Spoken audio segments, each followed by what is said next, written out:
ಇತಿಹಾಸ ಸೃಷ್ಟಿಸಿದ team India New Zealand ವಿರುದ್ಧ ಫೈನಲ್ನಲ್ಲಿ ನಡೆದಿದ್ದೇನು ಗೊತ್ತಾ?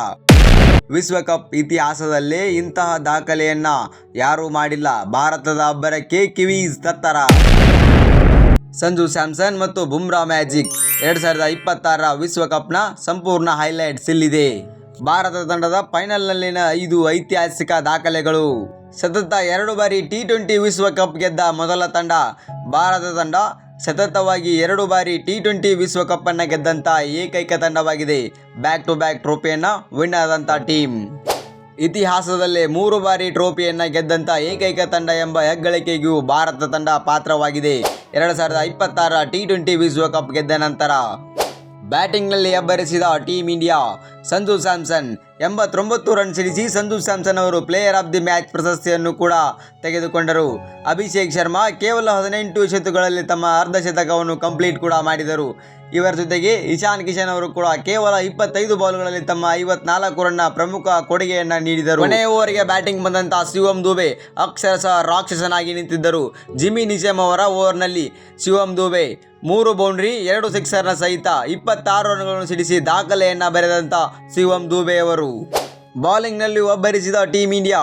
ಬೌಲಿಂಗ್ನಲ್ಲಿ ಜಸ್ಪ್ರೀತ್ ಬುಮ್ರಾ ಕೇವಲ 15 ರನ್ಗಳಿಗೆ 4 ಪ್ರಮುಖ ವಿಕೆಟ್ಗಳನ್ನು ಪಡೆದು ಪ್ಲೇಯರ್ ಆಫ್ ದಿ ಮ್ಯಾಚ್ ಪ್ರಶಸ್ತಿಯನ್ನು ಕೂಡ ಇವರೇ ಸ್ವೀಕಾರ ಮಾಡಿದರು. ಅಕ್ಷರ್ ಪಟೇಲ್ ಟೀಮ್ ಇಂಡಿಯಾದ ಬೆಸ್ಟ್ ಸ್ಪಿನ್ನರ್ ಹಾಗೆ ಆಲ್ರೌಂಡರ್ ಆದಂಥ ಅಕ್ಷರ್ ಪಟೇಲ್ ಅವರು ತಮ್ಮ ತಂಡಕ್ಕೆ ಪ್ರಮುಖವಾದ 3 ವಿಕೆಟ್ಗಳನ್ನು ಕಿತ್ತುಕೊಟ್ಟು ಫೈನಲ್ನಲ್ಲಿ ಕಪ್ಪೆತ್ತಲು ಸಹಾಯ ಮಾಡಿದ ಅಕ್ಷರ್.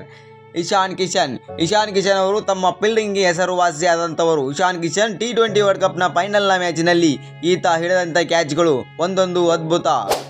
ನಮಸ್ಕಾರ ಸ್ನೇಹಿತರೆ. ಟಾಸ್ ಸೋತು ಬ್ಯಾಟಿಂಗ್ಗೆ ಇಳಿದ ಭಾರತಕ್ಕೆ ಸಂಜು ಸ್ಯಾಮ್ಸನ್ ಮತ್ತು ಅಭಿಷೇಕ್ ಶರ್ಮಾ ಬಿರುಗಾಳಿಯ ಆರಂಭ ನೀಡಿದರು. ಸಂಜು ಕೇವಲ 46 ಬಾಲುಗಳಲ್ಲಿ 89 ರನ್ ಸಿಡಿಸಿದರೆ ಅಭಿಷೇಕ್ ಶರ್ಮಾ 21 ಬಾಲುಗಳಲ್ಲಿ 52 ರನ್ನನ್ನು ಸಿಡಿಸಿದರು. ಜೊತೆಗೆ ನಂತರ ಬಂದ ಇಶಾನ್ ಕಿಶನ್ ಕೇವಲ 54 ರನ್ನನ್ನು ಸಿಡಿಸಿ ಪ್ರಮುಖವಾದ ಕೊಡುಗೆಯನ್ನು ಕೂಡ ನೀಡಿದರು.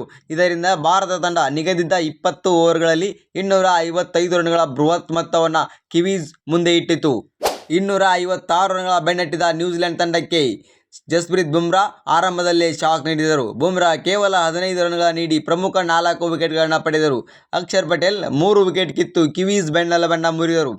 ಅಂತಿಮವಾಗಿ ನ್ಯೂಜಿಲೆಂಡ್ ತಂಡ 159 ರನ್ಗಳಿಗೆ ಆಲ್ ಔಟ್ ಆಗಿ 96 ರನ್ಗಳ ಹೀನಾಯ ಸೋಲನ್ನು ಅನುಭವಿಸಿತು. ಸೂರ್ಯಕುಮಾರ್ ಯಾದವ್ ನಾಯಕತ್ವದಲ್ಲಿ ಭಾರತ ಈ ಐತಿಹಾಸಿಕ ಸಾಧನೆ ಮಾಡಿದೆ. ಸಂಜು ಸ್ಯಾಮ್ಸನ್ ಟೂರ್ನಿ ಶ್ರೇಷ್ಠ ಆಟಗಾರನಾದರೆ ಬುಮ್ರಾ ಫೈನಲ್ ಪಂದ್ಯದ ಹೀರೋ ಆದರು. ಈ ಗೆಲುವಿನ ಬಗ್ಗೆ ನಿಮಗೆ ನಿಮ್ಮ ಅಭಿಪ್ರಾಯವನ್ನು ಕಮೆಂಟ್ ಮಾಡಿ ತಿಳಿಸಿ ಮತ್ತು ನಮ್ಮ ಚಾನಲನ್ನು ಸಬ್ಸ್ಕ್ರೈಬ್ ಮಾಡೋದನ್ನು ಕೂಡ ಮರಿಬೇಡಿ.